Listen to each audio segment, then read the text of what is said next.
Hello, everybody. This is Jack Petrick. Just wanted to give everybody an update what's going on with the properties, the investments, and everything that's been going on. Things have been pretty crazy for all of us during the COVID-19 situation.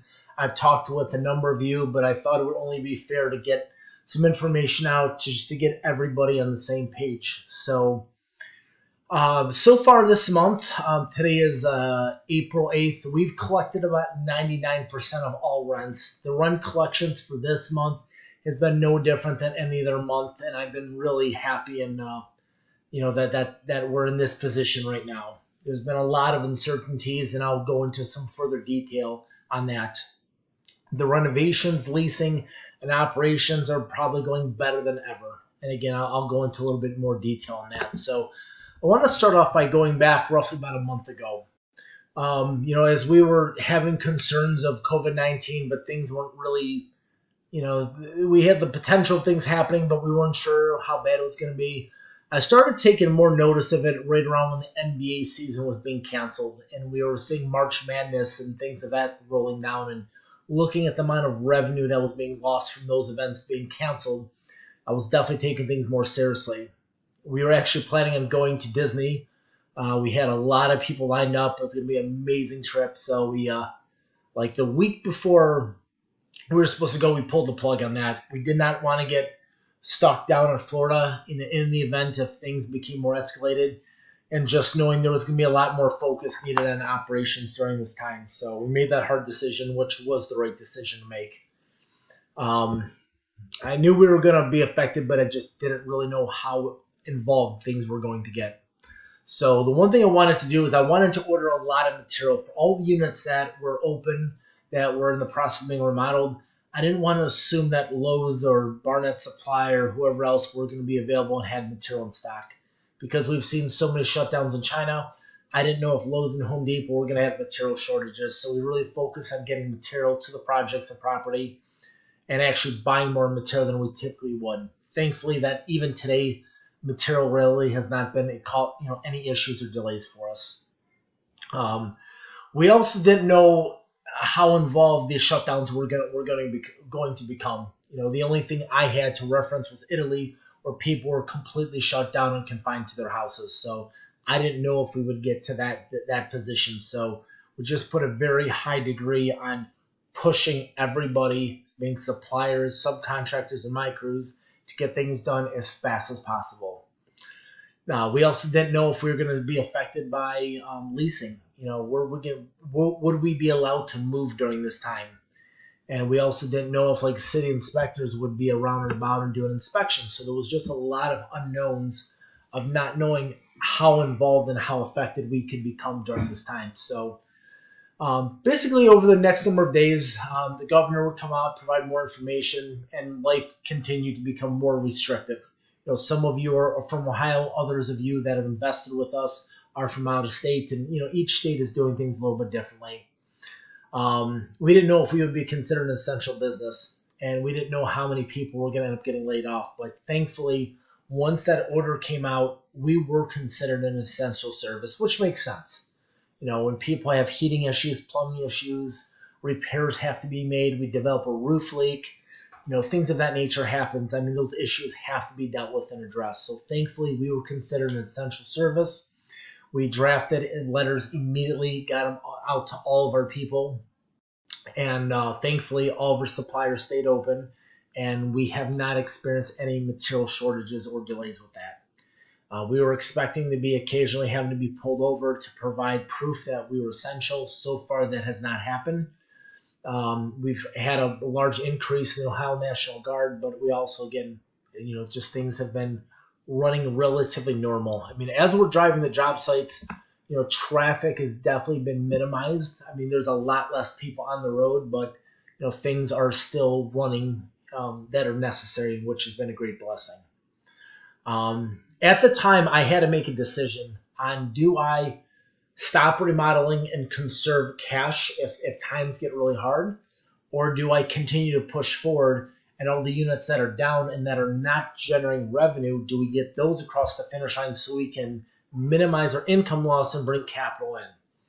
And I like the idea of continuing on with modeling, because if we were to say if we had a property, we lost 6 tenants because they were not able, to make the rent payments.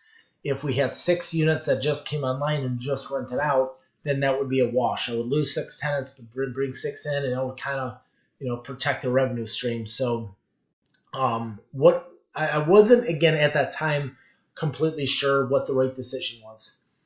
At this time, everything is still going down. Governor's coming out with updates, and people are getting anxious, and anxiety is going through the roof with everybody. So, what I thought would make sense was to really focus and putting a lot of attention on Facebook ads, being paid Facebook ads, and a lot of other activities that are going to drive leasing. Because if we have units that are remodeled and we have a demand for leasing, then it makes sense to continue on. So that's what we did. We actually paid a gentleman to create Facebook ads, drove a ton of leads, and just been blown away by it. Not only that, we brought on a new team member. So we have 2 girls on the staff right now, and on our staff we have Erin and we have Stephanie. And just with everything going on, it's been a lot of work on them. So we brought Lisa on board. We've known Lisa for years. She's absolutely an A player, very driven, very go-getter, very resourceful. I saw the skill set that she could bring onto the table, her underlying character, her work ethic, and I was really, really, really blessed to be able to bring her on. So basically, she came on. She's supposed to start off with us, get all this training, and then boom, the governor comes out with an order, and we're blowing the office up. Everybody's working from home, so it's definitely been a pretty short crash course, and but she's been doing amazing. One of the big roles that she was supposed to come on with was investor relations, and really doing a better job providing updates, statements, what's going on, where we're at. I've just been so involved in the field with my other team members of focusing on that. We haven't been as transparent with those updates, so that was a big reason for her role. Since she came on, she's been putting out a lot of fires, a lot of communication, a lot of tenant communication, and just doing a lot of things in the background to help us get through this time. So once things get caught up, she will be shifting a little bit more back into that role. But one of the big things that we put her on was really focusing on driving leads, activity, responding to messages, and getting people to the properties. So with doing that, it's been extremely successful. There's been a number of properties in the area that are not doing open houses. They're not doing open houses. They're not showing units. They're not leasing. And that's creating an incredible opportunity for us. We are taking precautions. We're being safe. We're doing things to be as safe as possible. But at the end of the day, we have to protect our revenue. And that's what we're doing. So we've also put her in front of a task where we created a really nice, very thoughtful letter. And we also purchased over 120 $25 gift cards for our tenants, put a very nice, thoughtful letter together, and we presented those to a lot of tenants, and they were and a lot of them, just broke down in tears. We're very thankful for the gesture, the thoughtfulness. No one's ever done that, especially a landlord owner. And I wanted to make me as the landlord to be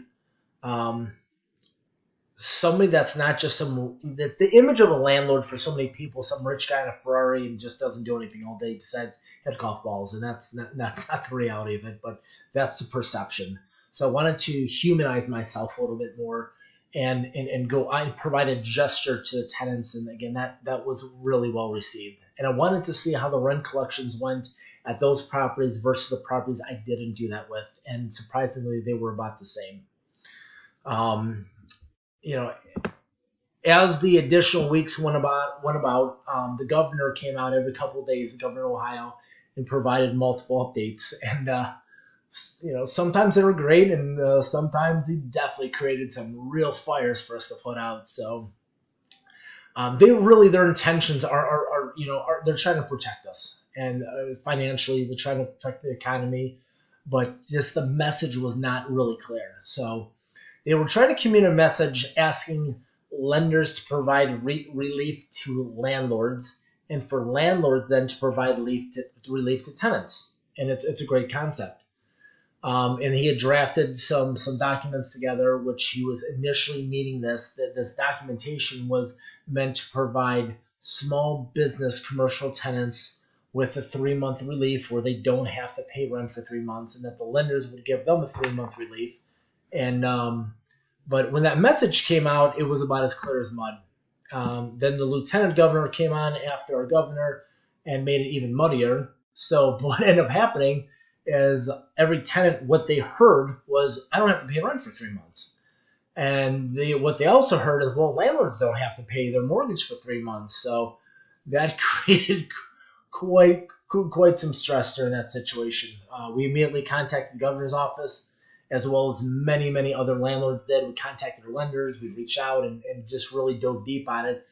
And then thankfully the next day they came out and they clarified that was not the message that was intended.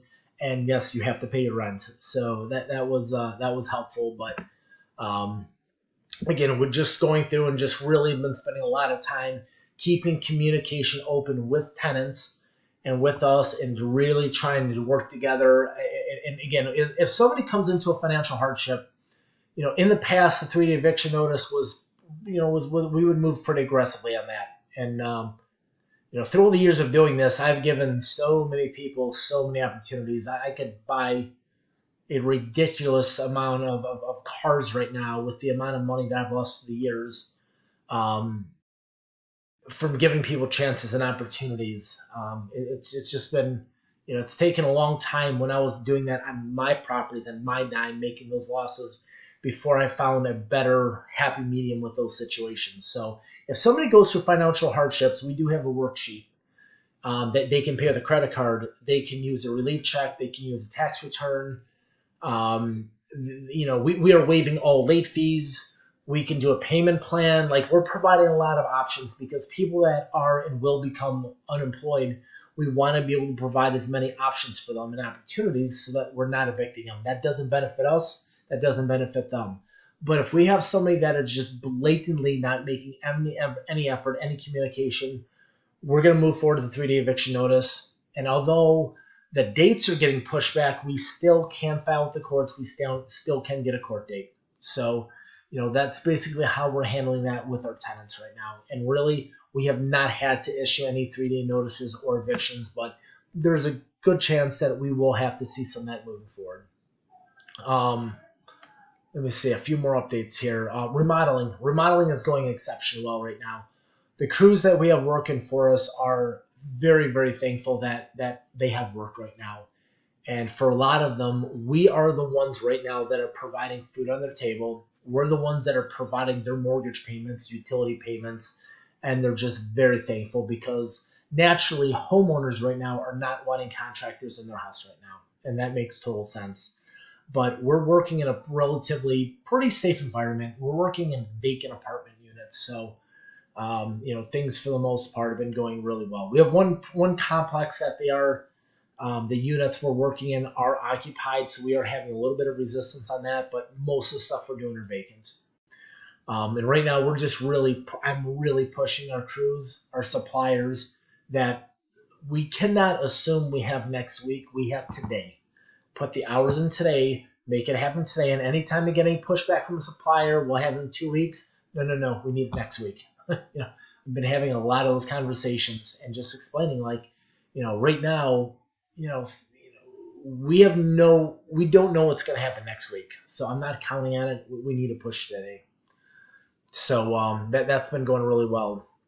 On leasing, again, because we've put so much effort into leasing, a lot of Facebook ads, a lot of other resources and leasing resources, and with the leases effort, really focusing on that. And again, also because other property managers are not showing it in advertising as much, things are going exceptionally well in that department. We've got some properties that we have waiting lists right now, so as units are done, they're getting snatched up right away. We're definitely taking precautions, but we're at the same time, we're also being proactive to be able to protect their revenue streams. Let's see here. So a couple other points, and we'll be wrapping this up shortly. So how am I adjusting the game plan? So for right now, again, we're marketing like crazy. Everything that is vacant right now, we're aggressively pushing it across the finish line because as they're being completed, they are renting.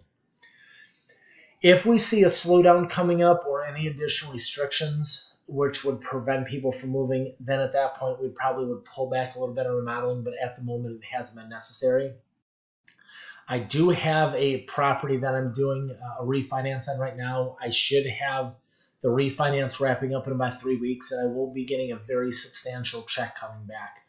I'm going to take that check, cash it, and sit on those funds to be liquid for some time in the event if we do have some additional losses that I can just cover the difference. And then we have reached out to some of you, and and if anyone is also interested in deploying any additional investments, we are accepting additional investments in our current projects.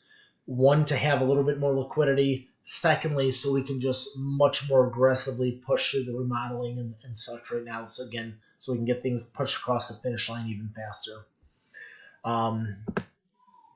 Protecting your investment. I took a legal obligation, a moral obligation, and an ethical obligation to make sure that your investment is not only do you receive a return on your investment, but you receive the return of your investment.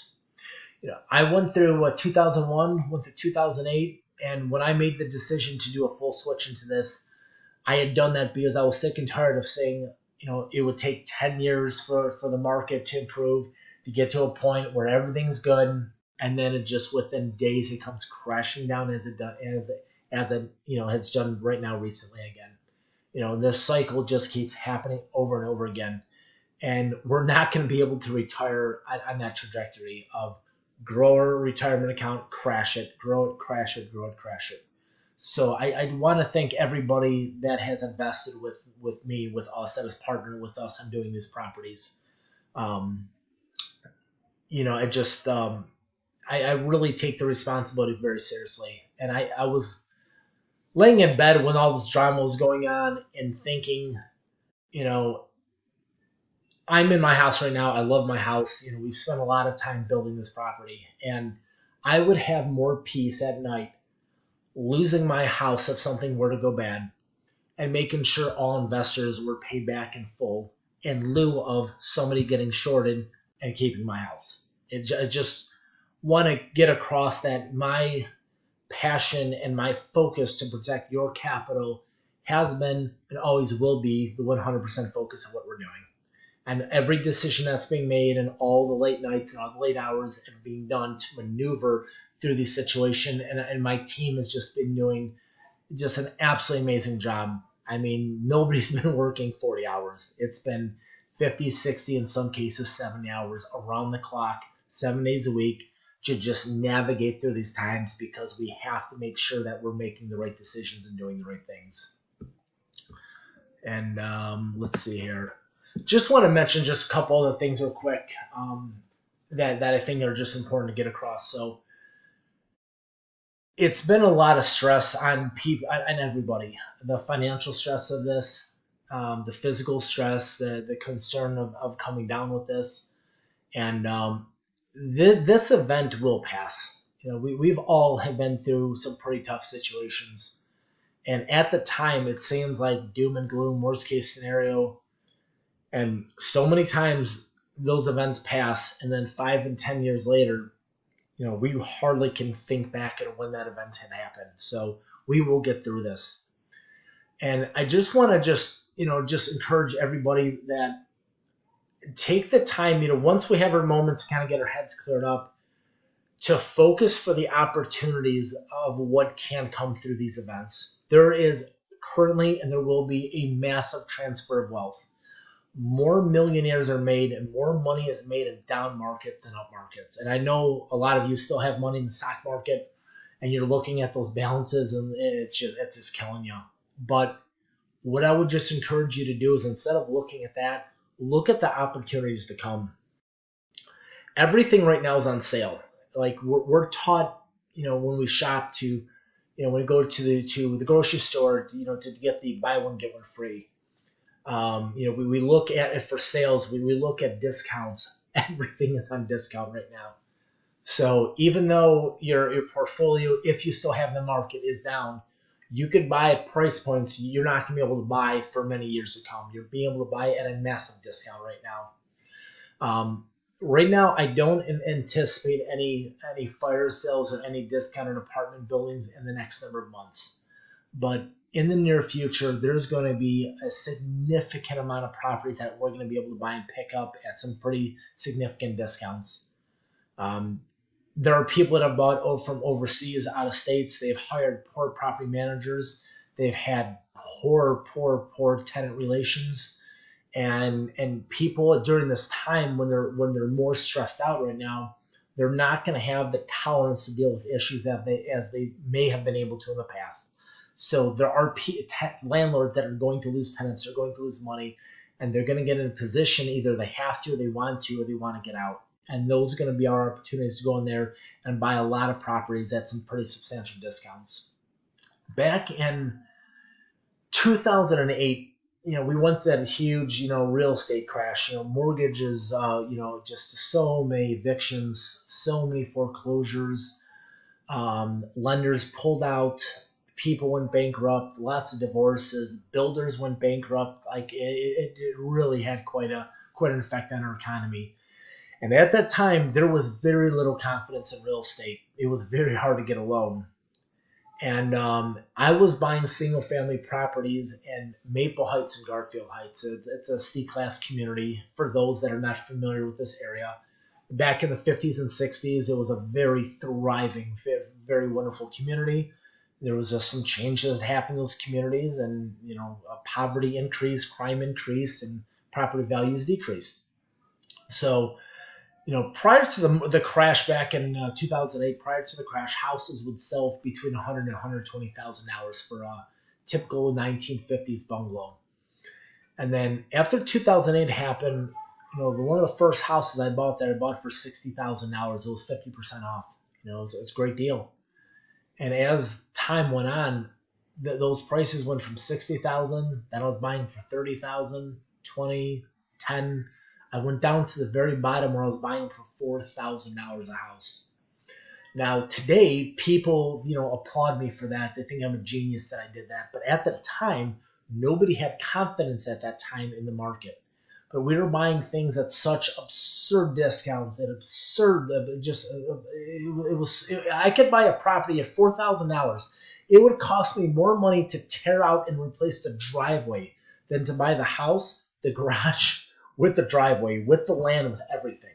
Now they weren't rent ready at $4,000. They were trash. We'd have to put 35 grand back into them and rebuild them.